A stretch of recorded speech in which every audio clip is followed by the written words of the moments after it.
Hey guys, hope everybody's doing well. I wanted to make a video real quick to point out something with these magazines and how it can make a difference.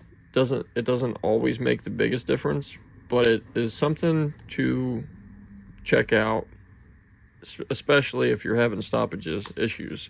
So, this gun has been incredibly reliable. I've got just about 2,000 rounds through it now, and I haven't had one stoppage with this gun. It has been absolutely perfect every time, which is what I expect. And the only wear on this gun, and I carry it every day, the only wear on this gun is where the slide stop meets the slide. I have some guns that do that and some that don't. I think the reason that it did it so bad on this gun was I used these Prodigy mags. They do not have overpowered mag springs, so this slide stop was going up, and sometimes it would catch, sometimes it wouldn't. But when it did catch, it was barely catching, and I think that marked up that corner. But now that I tuned this a little better, just removing some of the friction, it goes up in every time on an empty mag, regardless of the magazine spring pressure. So I took the Atlas mag, I took the Atlas base plate off of it, and I put a Springfield Prodigy base plate on it. This is my carry mag that I keep in the gun. I took out, it was a full magazine with this Hornady critical defense ammo. I took 2 of them out, and I put 2 FMJs in it just for this video. Be careful with your magazines. Make sure that your magazine base plate prevents the magazine from over-insertion. And if you have different magazines, like I'll tell you, if you buy Atlas's mags with Atlas's base plate, you can over-insert that magazine, and you can break your ejector. See, the Atlas tube, and this is their 17 round tube, their tube is actually a little longer. It's a little bit taller than Springfield's, not by much, but a little bit. And teamed up with their base plate, you can over insert and break your ejector. Don't quote me on that, because now I'm not sure without that base plate on it. I'm pretty sure that you can. So basically, just check your mags, put them in there, and make sure that when you can even do it by holding in your magazine release and shove them all the way up in there and see if they're slamming against your ejector. This one here is, nope, it's not even touching it. So that way, if I do a slide lock reload, I can't break the ejector. But I wanted to show these Atlas mags are tuned perfectly. I mean, I am no expert with magazine tuning, and Atlas has some videos that can show you how to do that. I'm probably going to acquire the tools to do it, as I try to just compare these, because that's what type of person I am, somebody that figures it out myself. Let me get a pointer here.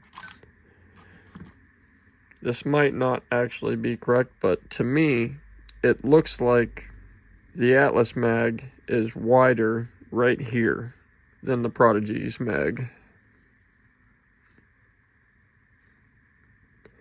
And it kind of looks like this is the skinniest part, and it gets a little wider as it goes up.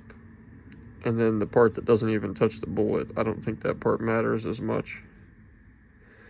So I'm not sure if that makes the biggest difference, but I'm sure it does. I know that they make some, assertions about your feed lips and tuning them.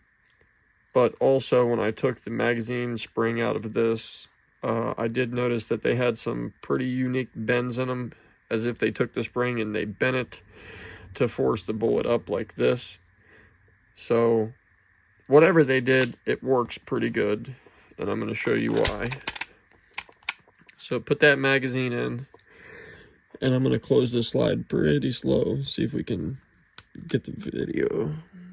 All right, so it happened too fast. I'm going to lock it back out.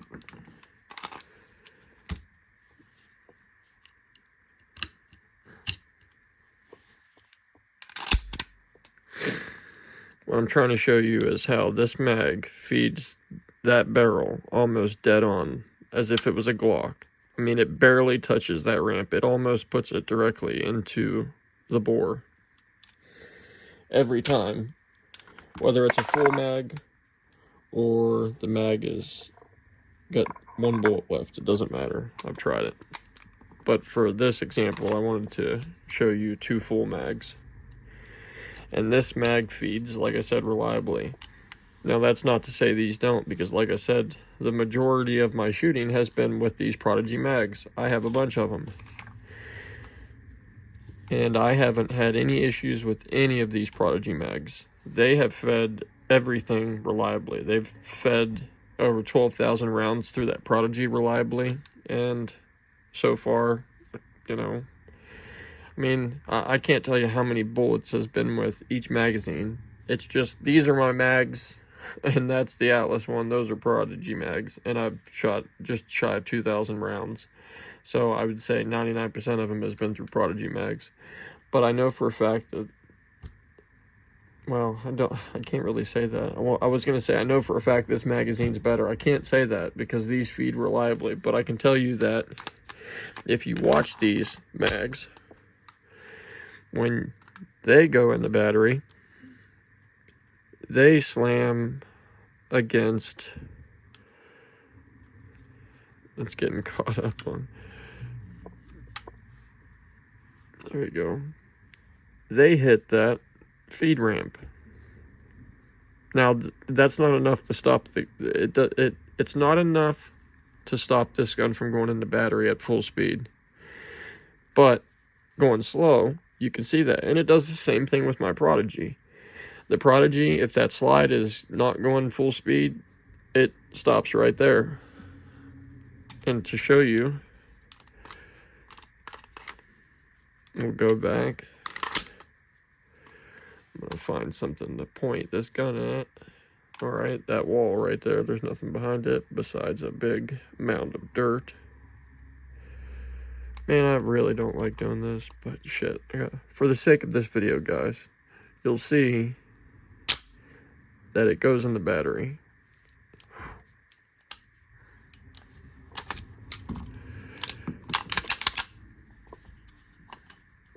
Ever since that gun did that hammer follow, man, I've never been so paranoid about putting the round into the chamber.